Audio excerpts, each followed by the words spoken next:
Si House Majority Leader Sandro Marcos naman ang pinuntirya. Sa latest video ni resigned Congressman Saldico, idinawit niya ang presidential son sa umano'y multi-billion peso insertions sa national budget.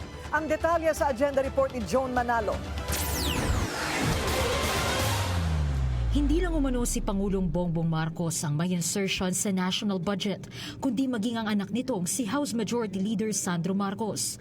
Ito ang laman ng pinakabagong video ni resigned Ako Bicol Party List Representative at dating House Appropriations Chair Zaldico. Nag-post din si Ko sa social media ng umano'y listahan ng mga ginawang insertions ng presidential son mula 2023 hanggang 2025. Noong 2023, may 9.636 billion pesos.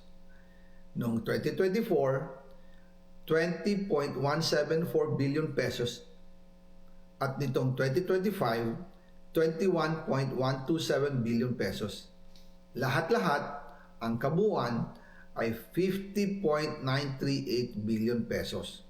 At bawat taon po, sa tuwing dumarating ang BICAM budget process, lagi po may utos si Congressman Sandro na ipasok ang mga proyekto niya.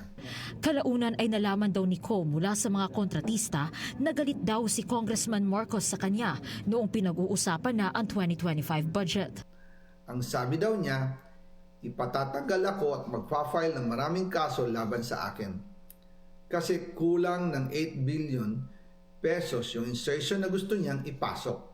Ang dahilan daw, may mga kontraktor na nakapag-advance na sa kanya at dahil hindi na ipasok ang buong halaga, kailangan daw niyang magsauli sa mga yon. Agad namang naglabas ng pahayag si Congressman Marcos patungkol sa mga ibinibintang ni Ko sa kanya, kung saan mariin niya itong itinanggi.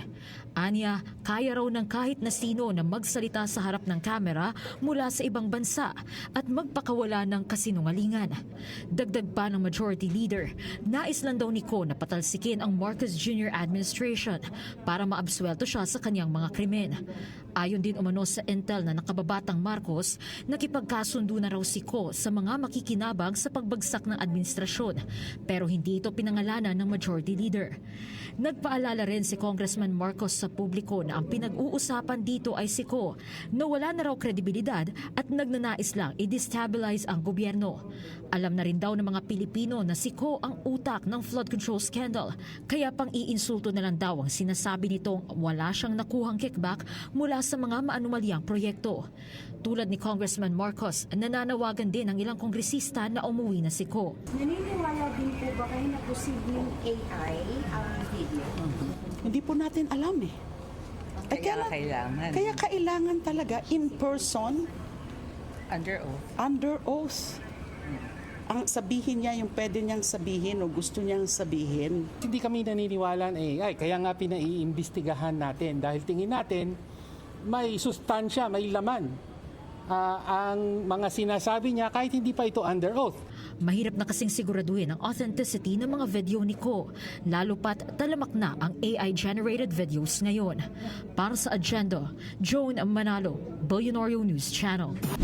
Manatiling nakatutok sa Billionario News Channel. Sumubaybay sa aming social media accounts at mag-subscribe sa aming YouTube channel para sa mga bago at eksklusibong balita.